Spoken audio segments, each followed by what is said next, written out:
Mike, we're in San Francisco. You're out here sleeping outside. Tell me about it. Well, the price of the cost of the lowest, cheapest hotel room was $550 a month years ago. Now it's gone up to $1,500 to $2,000 a month, and I don't get that much. Even the retirement check I've got, the SSI doesn't even come close. So I'm trying to get a hold of a discount room, and we've gotten the donations for that. And even though we've got donations constantly, I still haven't seen the rooms being built to accommodate thousands of homeless people that are trying to get one. Yeah. I've got a couple of friends that got one, but you know, it just seems like there's not even nearly enough to go around. Right. But I'm hearing about billions of dollars being donated, so I don't know where the money's going. You know, I got a little tour guide side thing that I'm doing as a tour guide, and I meet people from all over the world, and they ask me all the time about the situation. A group of Germans told me once, they said, "You know you're getting screwed by your government here, don't you?" And I said, "Yeah, I kind of figured that in some way, yeah. Although I don't know that much about politics, but constantly people from other countries are asking me about it, and I just tell them, you know, I'm not sure why, but being one of the richest cities in the world, we just seem to not have the money allocated and the money going towards helping these people get off the streets. Yeah. How long have you been out here? 8 years. That's a long time. Well, I'm suffering from a stomach hernia, which makes it hard for me to walk to various different services to apply. But I'm on the list for several different places. How long have you been on the list? Oh, one of them I turned an application in 5-6 years ago, and they said it might take a couple of years, and I haven't heard from them. So you've been out here ever since? Yeah. Now, what did you do before? You're obviously well-spoken. What did you do before homelessness? I was in remodeling business for 30 years, all different trades, painting, remodels, sheetrock, taping, framing. And we had 9 booming years here in the city.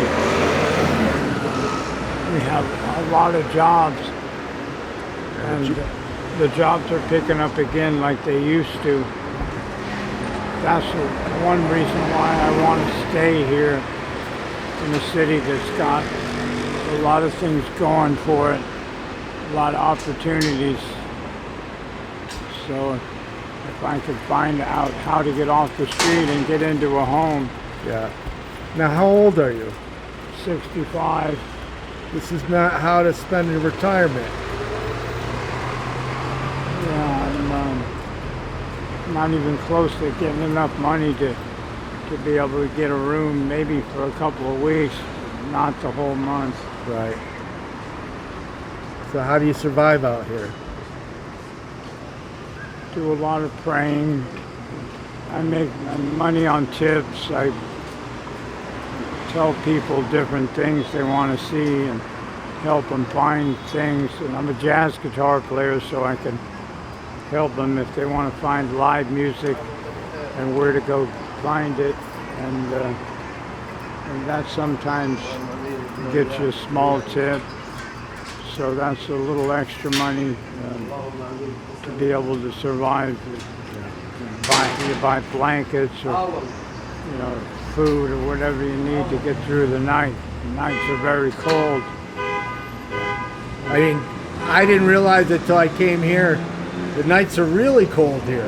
Yeah, we got basically the coldest city in the world that doesn't snow for all year round nighttime weather. The wind chill is just you almost never get a warm night. Yeah. The days warm up, but the nighttime stays freezing, wind chill, cold. So where do you sleep? If I have enough blankets, I can't even get a blanket out of the city sometimes. But if I have enough gear, I can sleep sometimes down towards Union Square where it's safer.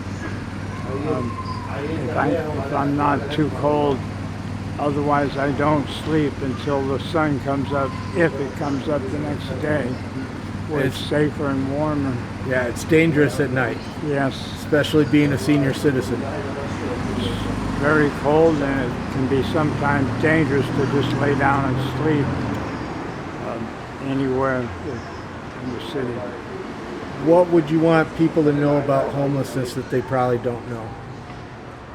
Well, I'd like to say that people are not all in the same club, that each person is an individual story. And sometimes they'll be bothered by some homeless people, but we're not all part of that same club.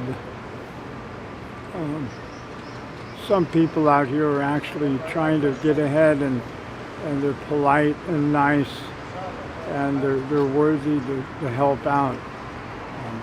If they've been tormented and bothered by other homeless, panhandlers and whatnot, try to keep that separate and look at each individual differently, because they're not all the same club. I hate to be thought of as in that category. Yeah. No, I think of you as a very kind, gentle man. That's why we stopped and had a little conversation. Thank you for that. I'm not perfect, but I'm just trying to survive. And I have a lot of respect for people and their territory and their space. And I know how people feel. It's human nature to feel a certain way about all the homeless put together. But there's a lot of talent out here, and there's a lot of homeless that are nice people. And everybody's a human. Exactly. And people react, when you're in survival mode or when you're on drugs, the normal rules don't apply. It's sometimes the drugs acting, not the person. Yeah. I don't smoke cigarettes and I don't drink alcohol because of my stomach hernia. Yeah. I'm not perfect. I smoke weed because I play jazz guitar, but Everybody in California, everybody smokes weed anymore. yeah, I mean, it's And it's tough doing homeless sober. it's just, something that I'm a victim of high rents pretty much. Right. The highest rents in the world, San Francisco, pretty much. So if there are more discount rooms, I'll be in one of them in a heartbeat. They've got to do something. They got to get you inside. Yeah. Well, Mike, it was an honor to meet you today, spend some time. Thank you very much for talking to me. Thank you for that. Thank you for listening. You're more than welcome.